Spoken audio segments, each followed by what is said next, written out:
Warahmatullahi wabarakatuh. Perkenalkan, nama saya Rian Putra Depul dari kelas 12 MIPA 2. Di sini saya akan bergerakan senam Birama Indonesia.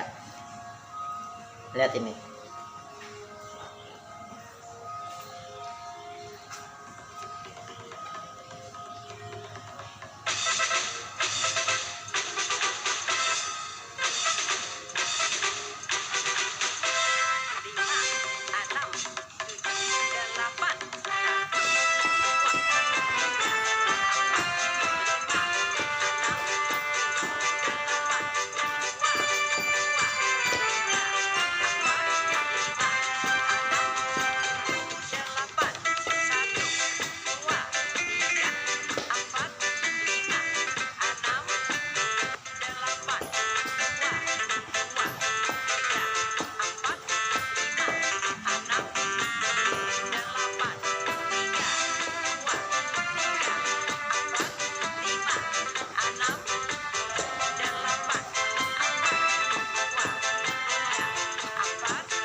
Sekian dari saya. Wassalamualaikum warahmatullahi wabarakatuh. Ini saya akan menjawab pertanyaan dari video praktik yang biologi. Jadi pertanyaan itu ada dua, yaitu menjelaskan tentang gerak antagonia dan contohnya, dan menjelaskan mengapa timbul rasa pegal dan gimana cara mengatasinya untuk menghilangi rasa pegal setelah olahraga. Oke, di sini saya akan menjawab pertanyaan yang pertama. Pertanyaan pertama yaitu adalah contoh gerak antagonia, yaitu ada 5, yaitu yang pertama ada ekstensi dan fleksi, yang kedua ada depresi dan elevasi, yang ketiga ada supinasi dan pronasi, yang keempat ada abduksi dan aduksi, yang kelima ada inversi dan eversi. Yang pertama yaitu ekstensi dan fleksi. Ekstensi dan fleksi ini contoh gerakannya itu gerakan membengkokkan dan meluruskan tangan seperti ini. Itu gerakan ekstensi dan fleksi. Gerakan depresi dan elevasi, contoh gerakannya adalah menundukkan dan mengadahkan kepala ke bawah seperti ini. Itu gerakan depresi dan elevasi. Gerakan supinasi dan pronasi. Gerakan supinasi dan pronasi, contoh gerakannya adalah mengadahkan dan melengkupkan tangan. Jadi seperti yang kepala itu tapi bagian tangannya. Dan yang keempat itu adalah abduksi dan aduksi. Contoh gerakannya adalah mengangkat tangan sejajar, sebahu dan tangan menuju singkap sempurna. Seperti itu contoh gerakannya. Yang kelima adalah inversi dan eversi.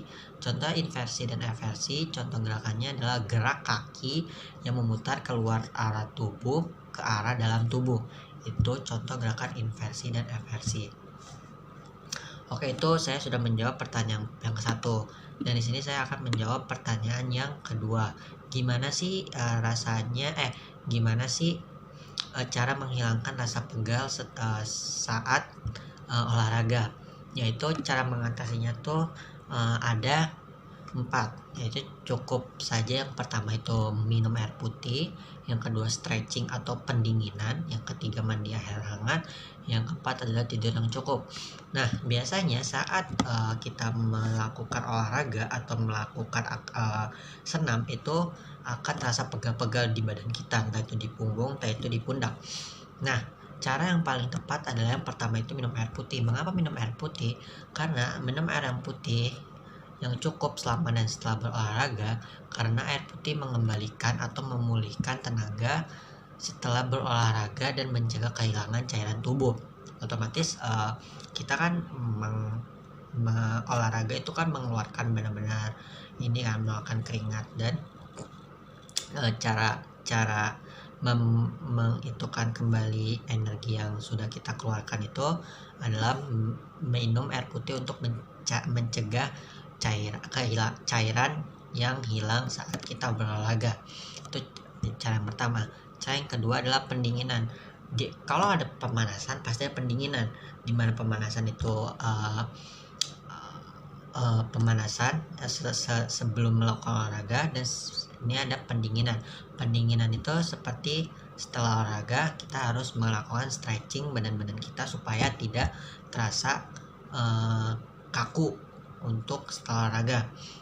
Jadi menurut saya stretching itu bagian yang kedua untuk menghilangkan rasa pegal, karena langkah yang dilakukan untuk mengembalikan otot-otot yang panas akibat berolahraga, karena stretching berguna untuk memaksimalkan pemulihan otot sehabis beraktivitas keras atau sehabis senam tadi, dan meningkatkan aliran darah kembali ke asalnya. Itu stretching. Yang ketiga adalah mandi air hangat. Sebenarnya mandi air hangat ini tidak terlalu penting-penting banget seperti minum air putih atau stretching, tapi seenggaknya mandi air hangat ini bisa menstimulasikan otot-otot yang lebih kuat dengan cara yang membuat kamu tetap rileks. Jadi mandi air hangat ini seperti kayak supaya badan kamu setelah habis olahraga itu rileks gitu. Jadi yang terakhir itu adalah tidur yang cukup. Kenapa tidur yang cukup? Karena waktu tidur disarankan untuk kesehatan Anda adalah 7-8 jam per hari, karena supaya tubuh dapat mengembalikan kondisinya kembali fit. Itu tidur yang cukup, karena jika misalkan kita habis berolahraga tapi kita tidak tidur atau tetap malah beraktivitas berat lagi, itu mengakibatkan otot-otot yang dalam tubuh kita malah bekerja lagi lebih panas lagi. Jadi diusahakan untuk tidur yang cukup setelah melakukan senam atau olahraga. Ya, tapi yang paling terpenting itu adalah stretching dan minum air putih itu supaya otot-otot itu tidak terlalu panas setelah melakukan olahraga tersebut. Oke, itu saja penjelasan pertanyaan-pertanyaan dari ujian praktik biologi. Selanjutnya kita ke penjelasan kimia. Cek di sana. Saya akan menjawab pertanyaan dari ujian praktek kimia, yaitu soal pertama, yaitu sebutkan nama senyawa kimia yang mengandung energi tinggi dari hasil katabolisme.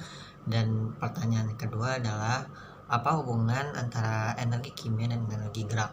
Di sini saya akan menjawab pertanyaan soal pertama, yaitu nama senyawa kimia yang mengandung energi tinggi dari hasil katabolisme. Nama senyawanya adalah ATP atau bisa dibilang adenosin trifosfat, yaitu suatu unsur kimia yang dalam biokimia sebagai satuan molekular pertukaran energi interstelular, atau artinya ATP dapat digunakan untuk menyimpan metaprosfer energi kimia dalam sel. ATP juga berperan banget dalam metabolisme di tubuh kita. Makanya kenapa senyawa kimia ini mengandung energi tertinggi dari hasil katabolisme. Itu jawaban saya yang pertama. Jawaban saya dari pertanyaan kedua yaitu apa hubungannya antara energi kimia dan energi gerak. Hubungan antara energi kimia dan energi gerak yaitu sama dengan sumber energi dan hasilnya. Saat senam tadi yang saya jalankan, energi kimia menjadi sumber untuk menghasilkan pergerakan dari senam-senam tadi yang saya gerakan. Energi kimia juga membuat metabolisme membuat menjadi metabolisme agar tubuh bergerak dan melakukan senam seperti tadi. Jadi itu jawaban saya dari pertanyaan kedua, dan itu saja dari saya. Wassalamualaikum warahmatullahi wabarakatuh. Terima kasih.